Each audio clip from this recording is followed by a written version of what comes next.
name is Bill Puls. I was born in 1932, and I went to school in Hempstead, New York. And I was, I guess, a junior in high school when the fighting started in Korea.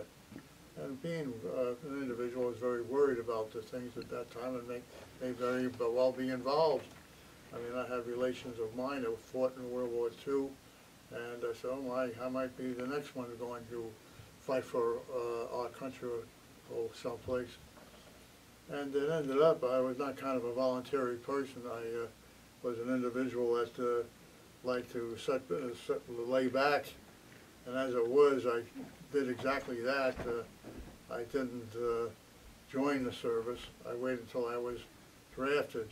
At the time that I was drafted, I was working as a carpenter's helper for an individual, and I got along with him pretty well, and he was unhappy to have me leave his presence, but I did, and because I had to. And I ended up being drafted, going down Whitehall Street in New York. When was it? In 1952, December 4th of 1952. And when I went to there, they sent me on down to Fort Knox, Kentucky. And I didn't go down there to look at any gold. I ended up being trained for 16 weeks of infantry heavy weapons training, where we were trained not on just the rifles, but machine guns, the 30 caliber machine guns, the 81 millimeter mortars, recoilless rifles, and other type of heavy equipment that the infantry uses. But after the 16 weeks, I went back home. I stayed maybe about 7 days before I had to take a train to meet a plane. I took a plane to Cincinnati, Ohio, where I met a troop train which took us to the northern part of the United States, in Washington, Seattle, Washington. Fort Lewis was the name of this embarkment. And from there I took a ship to Korea by way of the Aleutians. Yeah, what did your parents' reaction about you being drafted and leaving for a country where nobody heard about before and you don't want to lose your life? Well, nothing. I didn't really question them about it. They gave me all the support that they could, and they were very supportive of their country, and they were just, I don't know, I don't think they were happy about it, but it had to be, and that's what it was. And so from when I just went. How was you took the ship from Seattle, right? Yes. What was the condition? How long did it take to get to Japan and Korea? I was lucky there because the ship went, I think it was the General Howes or General Polk. There were two ships. I came on one and went on one and came back on the other. I think it might have been the General Howes, which was a troop ship, and it went by the way of the Aleutians.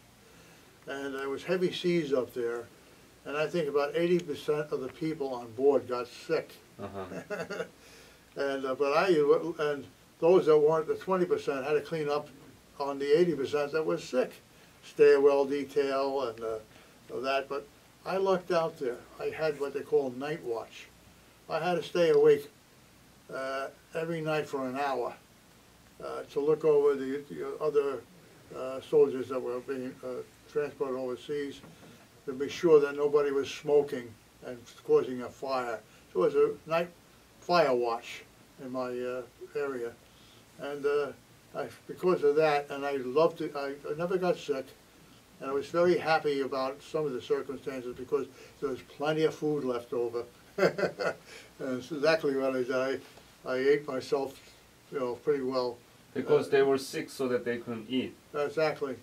So it was a lot of food, and I ate the food, and there was shower. Well. Pardon me? There was shower. Showers, yes, many type of showers and so on, sure. So when did you arrive in Korea and where? I went to Sasebo, Japan. After the trip stopped there, And from there, I think we took some sort of landing craft, I'm not sure exactly what, to Incheon. And we left the ship in Incheon. It was very narrow. I remember because we had to go there in high tide into there. There was no fighting in that area at that time. It was all north of that. And we took, from there we went there by bus, I guess, to our 45th Division bivouac area. They call it bivouac area. When did you arrive at Incheon? That was around June of '53, early June. And so we went to, like I say, in early June of 1953 when I went there. And that was, to me, the stationary war time in Trench Korea. war. To me, there was two wars in Korea, the moving war and the stationary war. I was in the stationary war time. And from there, I went to, like I said, the 45th Division bivouac area. And from then, when another division moved offline, our division moved in its place to a place called Christmas Hill. And I was on a place called Outpost Queen of Christmas Hill. And I fought there for 21 consecutive days with the 81 millimeter mortar company, and I was an ammo bearer with the 81 millimeter mortars. But being a battalion-sized outpost, which it was, we fought right next to the 60s and the lesser known equipment on off of one of the fingers of that outpost. And I spent those 21 days without showering, and I guess what happened then is around the 24th of July, we moved off of line and went back to the bivouac area again. And it was only 2 days after that the fighting stopped. And that was on July 27th. And I always looked at it as a blessing because this was, to me, my birthday. Back home, because the state line, the Dateline Meridian there was a day earlier in stateside. So I thought that was a blessing. I mean, there was several last week that there was a severe trench war occurred, right? Yes. And you were part of it. The trench war, yes. Would I was during the trench war. I did have one experience there that I went on a patrol, and I had when I was on the outpost, and that patrol went out to get bodies out. Well, lay out in the sun for 3 days. They were Korean soldiers, and I was unfortunate. Part of that was that I was on the stretcher. I was on the backside of the stretcher, and I had to look at this one decapitated soldier with part of his head off. Head off? His head was. So he's dead. And we had to bring him back to the reserve area from there, off of, back into the line area. And that was not a very good experience for me. I remember that to this day. So you were in the motor company, right? Yes. But you had to do in patrol too? I went on patrol because they took some men who were ammo bearers, the lesser men who weren't needed at that particular time, and used them to go into the trenches to do this sort of thing. So I removed these people from the trench area. They were brought from the actual fighting spot to the trenches, and we moved them from the trenches back to the headquarters area. How far back from the trench were you located, your motor company? Well, like I say, we were on a battalion-sized outpost, and I was on a finger of that outpost, and so I would think it maybe about 300 yards. I think was what That's we it. had. That was it, maybe. On average, on that last several weeks in June, before the armistice declared. Yes. On average, how often did you fire at enemies? Oh, God. And how many It was attacks? never ending because we had all this ammunition and we want to use up because we knew it was possibly coming, it was the sign it was going to come. So we got rid of most of it and we continued to bombard it. And I lost my hearing because of it. I'm wearing a hearing aids right now, Uh-huh. and I have tinnitus, and because of all the firing at that time. So all the time? Yeah. We lost one individual from, I don't know, was friendly fire or incoming. It was outside of one of our areas, and when we actually do the firing in the pits, and that was about it that I can remember within that particular time. So what happened after the armistice was declared? How did you feel about it? Can you share your feeling that you had on the day, on the moment that was declared? Oh, I was very happy about it because I didn't have to go back into that sort of thing. And who wants to give fights for a land that's unknown to you? And for what reason? It's just like, hey, I'm too young to be give up my life for something like that. But I was very happy about it, of course. Yes. So what happened to you after that? Where were you and when did you leave Korea? Well, I stayed on and as with the company, 45th Division, in the reserved area, which is near Inji, Korea. I think it's above Suncheon, Inji is something in that area. Inje. Sorry? You said Inje? Inji. Yeah. That's the northwest sector of Korea, Yes. and near the DMZ, and somewhere in that area they had a reserve area, and we stayed in that reserve area, and I ended up being one of the company carpenters because I had carpentry experience before I was inducted, and I helped build the Quonset huts. I've helped build the mess hall. What is that? Things like that. The mess hall. The mess hall is where we ate. Okay. MESS is but the mess hall. All right. And we did some things like that, and I stayed with the 45th Division, and until they went back home, and then I ended up going to another division. When I left Korea was in around 1954. I was there for 15 months, actual time. And like I said, I stayed with the 3rd Division, or I was going to say the 3rd Division, and with them until actual my time was up, and I ended up, I think it was about 21 and a half months actual service time.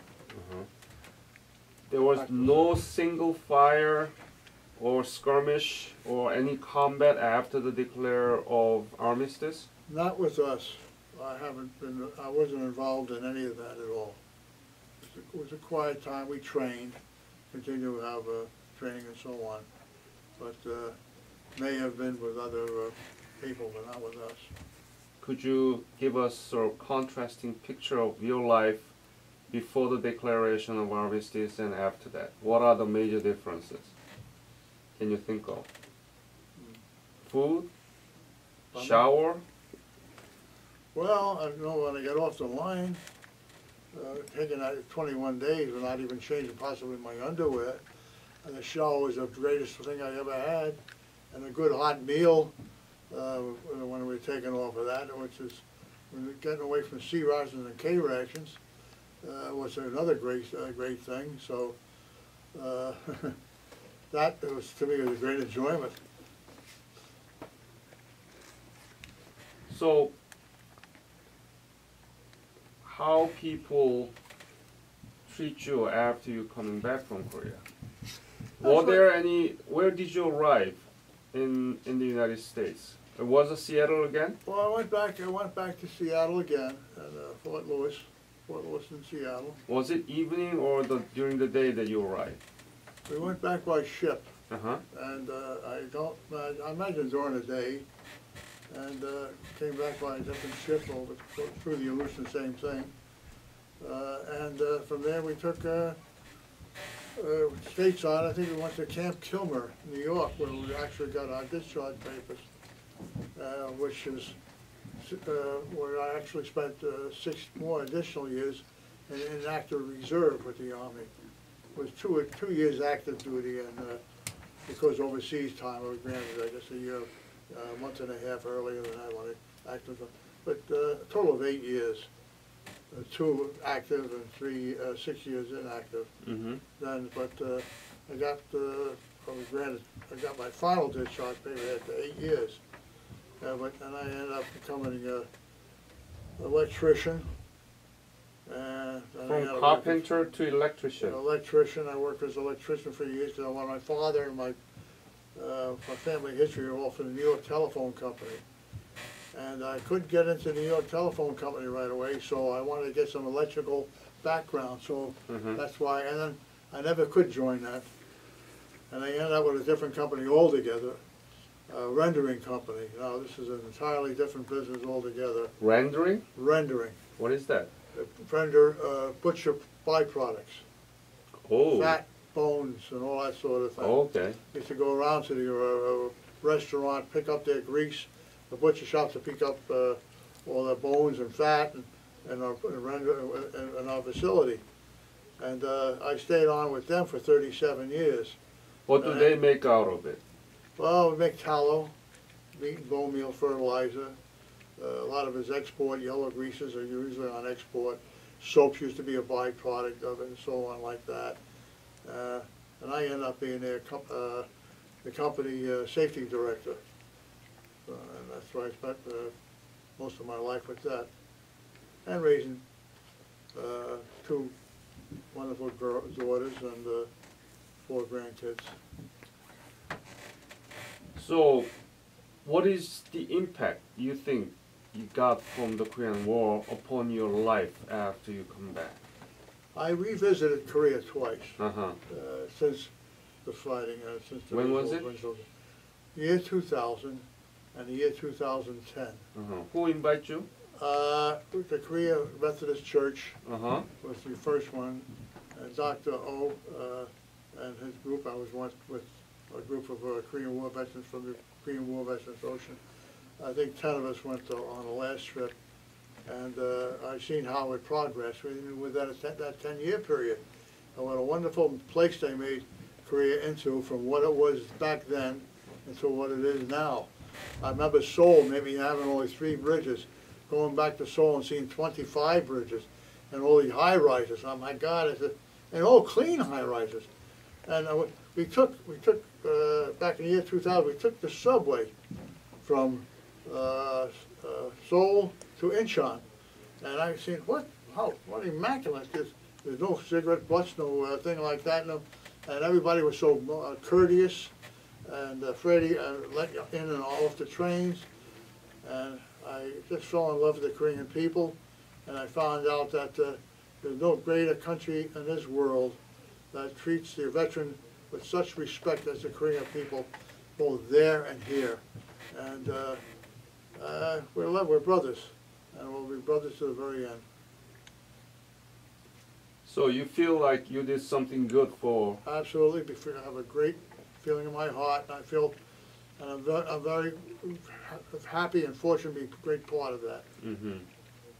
Sure.